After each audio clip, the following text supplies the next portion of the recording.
Well, hey, friends, and welcome back to Life Coaching for Mompreneurs. Today, we are going to talk about something that I see constantly with the women that I coach.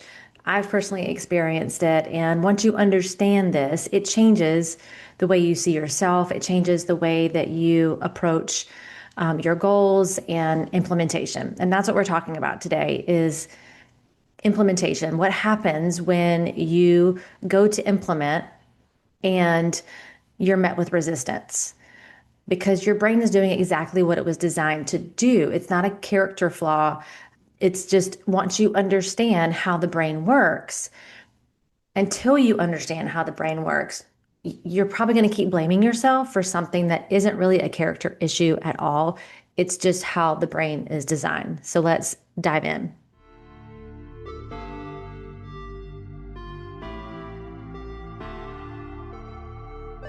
Welcome to the Life Coaching for Mompreneurs podcast, where you will learn simple solutions to win at work without losing at home. Hi, my name is Martine Williams, and I'm your host and CEO, your Chief Encouragement Officer. And this podcast is your one-stop shop to creating a burnout-proof life and business by elevating your clarity, confidence, and courage. Friends, it's time to say goodbye to being the yes girl, to procrastinating on your goals and living in overwhelm. And it's time to say hello to creating healthy boundaries, healthy mindsets, and healthy habits so that you can achieve work-life harmony. Your next breakthrough starts here. This is the Life Coaching for Mompreneurs podcast. Let's do this. I want to start here. Learning feels productive. It feels responsible. It feels hopeful. It feels safe. Like this is one of my patterns that that really 2023 and 2024 I worked on, because I really started to notice this about myself, that my default was I need to listen to another podcast. I need to go listen to another training. I need to read this book. And so my default was learning because it felt safe and it really did feel productive. So when you listen to a podcast or you attend a training or you read a book or you have a powerful conversation, your brain gets a reward. Like literally, learning activates dopamine, the neurotransmitter that's tied to motivation, pleasure, and reward. Your brain thinks, I'm growing, I'm improving, I'm doing something good for myself. So if you attended my live experience yesterday, you had some of this experience. This is what was happening in the brain, right? And then when you go to implement on that, there's some resistance that shows up for you. And you probably felt that yesterday. Maybe you're feeling it today, the day after this training. But learning happens in a familiar, controlled environment, right? You're not risking anything. You didn't risk anything by listening to the experience yesterday. You're not changing behavior when you're learning. You're not disrupting patterns necessarily, and you're not stepping into uncertainty. So your nervous system stays calm and your brain loves that. Now, let's talk about implementation. Implementation requires doing something differently, right? Making a new choice, responding instead of reacting, setting a boundary, tolerating discomfort. This is the thing that 2024 for me and 2025 has really been eye-opening for me. It's letting go of control. And to your brain, that feels like a threat. Your brain's primary job is not growth, it's safety. It's to pull you away from discomfort, conserve energy, and create safety. That's your brain's primary job. So when you go to implement something new, your brain asks, is this familiar? Is this predictable? Is this safe? And if the answer is no, even if the change is good, your nervous system can interpret it as danger. This is why you know what to do, but you hesitate. You understand the concept, but you don't follow through. You feel resistance when it's time to act. You overthink instead of move, like you overprocess, you think through it over and over and over again, but you don't take any action. You default back to old patterns. It's not sabotage, it's protection. So hopefully some light bulbs are starting to go off in your mind and thinking about this, because again, this is something that I have personally been self-coaching and being coached on because I get an idea even now, like I have lots of ideas of things that I want to implement in 2026. And yesterday I was being coached on this because my brain was doing what the brain does. And it was like, you don't know this and you don't know that. And this feels unsafe. And what about this? And what about that? And if you don't recognize that it's what the brain does, you start taking it personal, right? Like, what's wrong with me? Why can't I implement? I'm just unmotivated. I'm undisciplined, which are also not useful, helpful thoughts to be thinking about if you're trying to move forward. So it's understanding and how to redirect the brain and to be okay with the resistance because it's going to be there. As high achieving women, like we're especially good at learning, right? We're curious, we're driven, we're capable, we're strategic, we're insightful. So your brain has learned I stay safe by staying smart. I stay safe by staying in control and being prepared. That's a big one for me. Like, if I don't know all the steps on the idea that I want to implement on and what that's going to look like, that feels very unsafe for me. Your brain's also learned I stay ahead by staying informed, right? Which means learning becomes a coping strategy.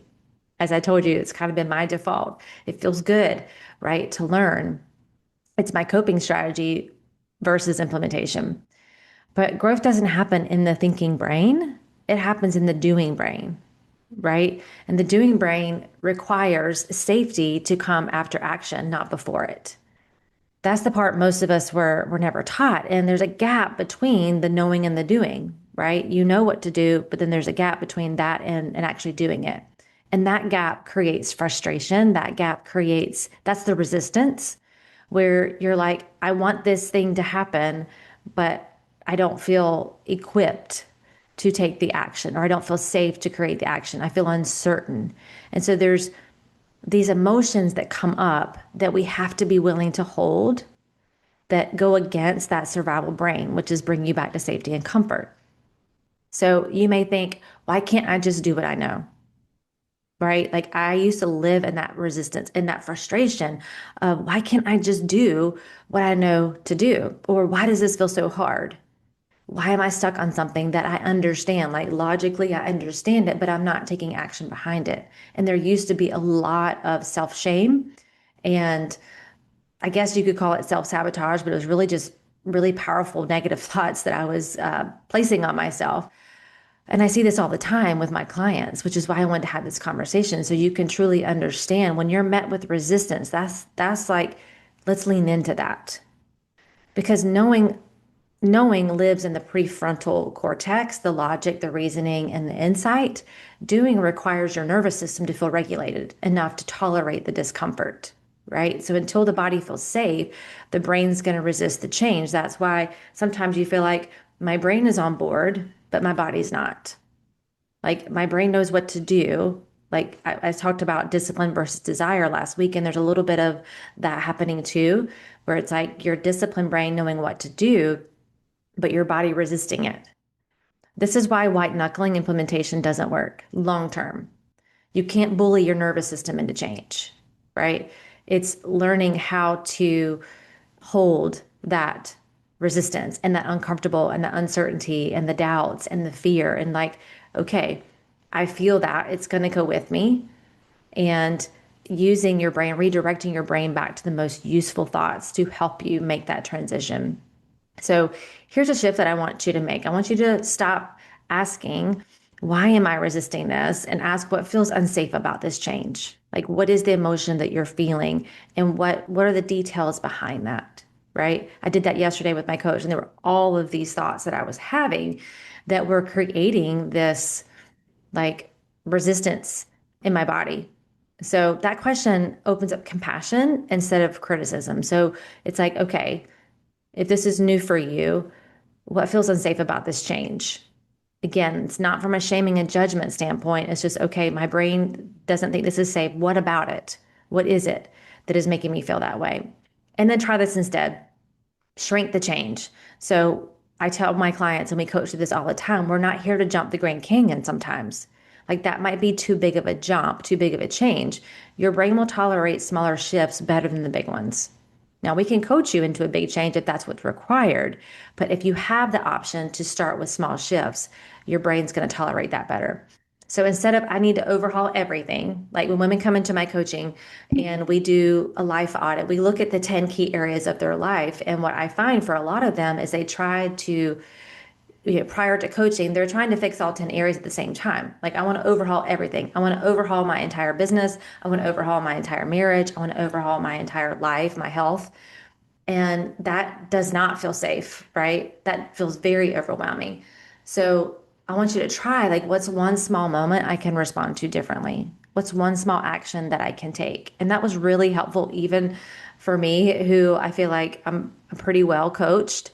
But when you're in the moment, even as someone who is a coach, it's sometimes hard to see, which is why it's helpful to have a coach to help you see, like, okay, this is what's creating all of this. What's one small decision we can make today? And we were able to do that. Once I got it all out of my head and I was actually able to see where the resistance was coming from, what was it about it that was making me feel that resistance, it really was very powerful. Quick pause. If you've been listening and you're ready to stop performing your life and start leading it, if you know you're ready to feel better now, not later, and you're ready for support that actually creates sustainable transformation, I have private one-on-one coaching spots open. And inside this coaching, in Illuminate You coaching, we don't guess. We use your unique personality blueprint built from the science-backed personality and performance tool called the ProScan, the one you've heard me talk about here in the podcast. This is used so that every decision, every boundary, every shift is designed specifically around your wiring, not someone else's. This is my aligned success method. It's not hacks. It's not try harder. It's not mindset glitter. It's a real solution. It's rooted in science, strategy, and your unique design. So you can lead your life as the woman you actually are, not the woman others expect you to be. You don't need a new year to make a new decision, friend. Now is the time. Take the step. Book your clarity call at martinewilliams.com/clarity. All right, back to the episode. So that's the first one. And then the second one is normalize the discomfort. We've talked about this on the podcast before, but we're not here to avoid the hard, because it's about learning to hold the hard, right? It's hard to stay where you are and living with unhealthy habits, lack of boundaries, just revolving versus evolving, which we're going to talk about next week. But that's hard too, right? It's the hard you know, though. You know what to expect in this hard that you're in right now, living with the results that you have now. The hard you don't know is when I take implementation or when I take action and I move forward. So I just want to normalize the discomfort that's going to come up for you. Normalize the uncertainty and the fear and the doubt. Nothing's gone wrong. That's just how the brain works. Discomfort doesn't mean that you are doing it wrong. It means your brain is learning something new and it's like, hold up, wait a minute. Let's check the perimeter here. Let's see what's safe and what's not safe. So I want you to say to yourself, like, this feels uncomfortable because it's unfamiliar, not because it's wrong. And really, like, lean into that. The third thing is repeat, don't perfect. So repetition creates safety. The more you do this work, the more you check in with your thoughts and the more you lean into the resistance versus avoiding the resistance and pulling back, that's just going to create more safety. So safety, repetition creates safety, and safety creates change. So implementation isn't about getting it right. This is another default for me, or way I kind of get into resistance is getting it right. I want to get it right. I want to know that my efforts are going to create the results. And don't we all want to have that guarantee? But implementation isn't about getting it right. It's about teaching your nervous system that the new choices are survivable, right? Survivable. It's teaching your nervous system that I can try new things, I can implement, and it's not a threat. That's what repetition and continuing to implement even the small things and not placing the pressure to get it right, but be willing to do it messy, be willing to try new things. And like, it was interesting yesterday with my coach. I'm like, I'm not afraid of failure. Like, I'm really not. And then the more we dug into it, she was like, yeah, I kind of think you are a little bit. Like, this is the resistance that's coming up for you, is that you're not going to get it right. And so that's basically the same thing. So it's really interesting to have someone kind of not call you out, but call you up, right? And to show you exactly what's happening, because I really did not feel like, and I still don't feel like it's the failure, but it really is a version of that, right? So why does this matter moving into 2026? Why is implementation? Because you've heard me say implementation or inspiration without implementation is just inspiration. And that's what happens when we're in learning, right? We're inspired, we get that good feeling, that dopamine hit. But inspiration with implementation is where the transformation comes. So, yes, we want to have the inspiration and the desire, but then we need to implement on it to create the transformation. And if you want 2026 to look different, something has to be implemented differently, right? Doing the same thing over and over again, expecting a different result, they call that insanity, right? So, there needs to be a shift somewhere, which is going to require probably different habits of thought, different implementation, and that's going to feel uncertain, unsafe, awkward, like you fill in the blank. It's going to feel one of those things. And so we're not trying to like skirt around that. It's creating the emotional safety and regulation in your nervous system where you're like, I can feel that and I'm okay and I can continue to move forward. So it's not about learning, it's not about planning, it's not about journaling necessarily. It's about living it, right? Living differently in 2026. And this is why the women who truly change, they're not always the smartest. They're the ones who are willing to be uncomfortable long enough for new patterns to form, right? It's like going to the gym for the first time. If you haven't worked out in a while, there's pain involved, like real physical bodily pain. You get sore. Your muscles have not been worked in that way. And you have to be willing to feel uncomfortable long enough to continue working out, to continue to get where you want to go. If you stop and then you restart again, you're having to revisit that uncomfortable and that soreness. So it's the ones who are willing to sit in that uncomfortableness long enough for those new patterns to form, right? For that implementation to gain some traction. And that's leadership. That's self leadership. When I talk about self leadership, that's what I'm talking about, is being willing to sit with those emotions and lead yourself through it anyway. Because we're not here to avoid the hard. It's unavoidable if you're wanting change. It's unavoidable if you want a different result. Those emotions are going to come. And your ability to hold them and to move through them is the difference in where you are now and where you want to go. It's the difference in aligning your behavior with your results or with your goals that you want. And that's just something that we don't talk enough about. I think it's a conversation that we need to keep having here on the podcast so that we can just normalize. Yeah, it's going to feel hard. Yeah, it's going to feel uncomfortable. It's not a problem. It's just what the brain does. So if you ever felt like you're learning, you're growing and trying, but somehow you're ending up in the same place, this isn't a motivation problem.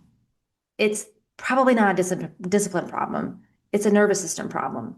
It's learning how to hold and work through those emotions. And if you've never done that before, it's a skill set to develop.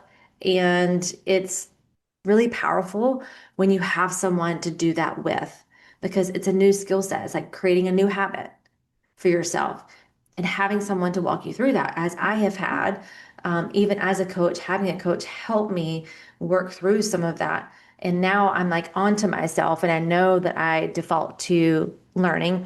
I know that I default to, well, if I can't be assured that it's going to be done right, then I have ideas that are just sitting on the table, right? So I know this about myself now, and I know how the brain works, and I know just to allow myself to kind of go through that process, and it's just easier to do with someone else. So I'd love to talk with you about this. If this kind of like landed with you and you're like resonating and you're thinking, okay, I need a little bit more information, or I want to kind of give you where I'm at right now or what my goals are for 2026. And let's just talk about it. Go book a clarity call. you can go to martinewilliams.com/clarity and book your clarity call. The link will be in the show notes as well. And we'll just have some time to talk through this and see where you are, where this is showing up for you. Are you feeling it now as you think about your 2026 and some ideas that you have or things that you want to change? Are you feeling that resistance that I'm talking about? And are you defaulting to, I just need to listen to another podcast of Martine's, or I need to read another book? And how can we take it from there into implementation? So next week, we're going to talk about what happens when insight never gets implemented and how to tell whether you're actually evolving or just revolving. And so until then, I want you to be kind to yourself.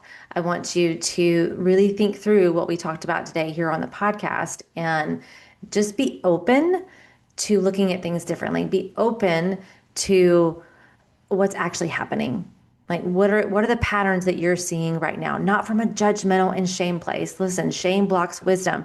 So we're not here to like, oh, I've got all of these things and all this resistance and beat yourself up about it. That's not what this is about. It's awareness, acceptance, and then activation. Those are the three things. You got to be aware, and then you got to be accepting, and then it's time to take some action, do something different. So I'm believing in you always, and I will catch you on our next episode. Well, that's a wrap, friends. Thank you for tuning in to today's episode. I really hope it met you right where you are and gave you some encouragement for your day. Could you do me the biggest favor and leave me a rating and review? Seriously, it's the best way for you to support the show. And while you're there, be sure to follow the show so you never miss an episode. Thanks again. And until next time, I am believing in you always.